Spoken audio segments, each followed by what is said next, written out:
안녕하십니까? 발기부전의 수술적 치료인 팽창 임플란트 수술을 주로 하는 비형외과 전문의 박성훈입니다.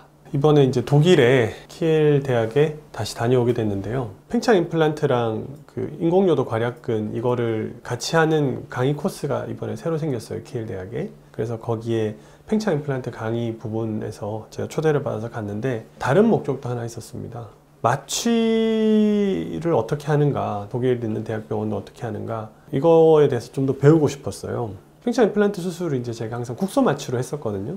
이게 뭐 기계적으로 고장이 났다거나 감염이 있다거나 이런 환자들은 국소 마취를 할 수가 없어요. 흔히 얘기하는 척수 마취를 하고 주로 이제 수술을 했었거든요. 수술 후에 환자들이 마취가 안 깨서 가령 뭐 5시간이고 6시간이고 굉장히 오랫동안 누워 있어야 되는 경우들이 있었거든요. 저희 수술은 그렇게까지 오랫동안 마취가 될 필요가 없는데 그렇게까지 헤비하게 마취할 필요가 없는데 생각이 계속 있었던 거예요. 그래서 어떻게 하면 이런 걸 좀 바꿀 수 있을까, 그래서 이제 제가 따로 책을 사서 공부를 했어요. 그거를 그럼 한국에서 배워보려고 했더니 왜 비형외과 의사가 그런 것까지 하려고 하느냐, 그런 얘기들이 대부분이었어요. 이럴 때야말로 인맥을 이용해야 되겠다 해가지고 독일에 있는 제 친구인 다니엘 오스모로프 교수한테, 이제 이 친구가 비형외과의 총 헤드니까 닥터 오스모로프가 진짜 바쁘거든요. 그리고 거기 마취과도 바쁘고, 근데 제가 한 3-4달을 쫄랐어요. 이렇게 해달라고. 그래서 드디어 이제 마취과 소위 말하는 어레인지가 된 거예요. 그래서 거기서 분만할 때 척수 마취를 한대요. 그래서 분만실에 가게 됐어요.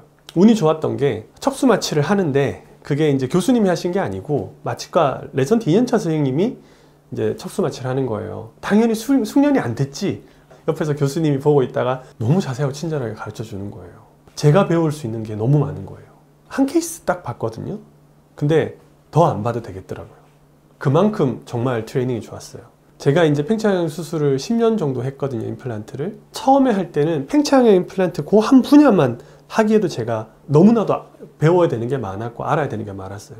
물론 지금도 팽창 임플란트 분야가 계속해서 발전하고 있기 때문에 그걸 계속 배워야 하지만 옛날만큼 압도적으로 많은 양을, 정보량을 제가 습득해야 되는 건 아니에요. 근데 제 분야를 하면 더 할수록 제가 전문으로 삼는 범위가 넓어져야 되더라고요. 제가 비형외과 의사라고 해서 마취를 모르면 안 되겠더라고요. 왜?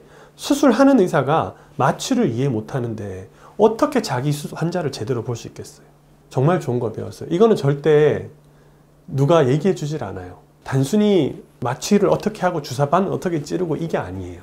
마취라는 과정 자체가 정말 어떻게 우리가 바라봐야 될지, 그 더 깊이에는 환자의 몸을 생각하는 그 방식이라던가 이런 것들이 바뀌는 계기가 되는 것 같아요. 그래서 이번에 교육이 되게 성공적이었다고 생각해요. 항상 그렇진 않거든요. 근데 이번에는 굉장히 기뻤어요. 그래서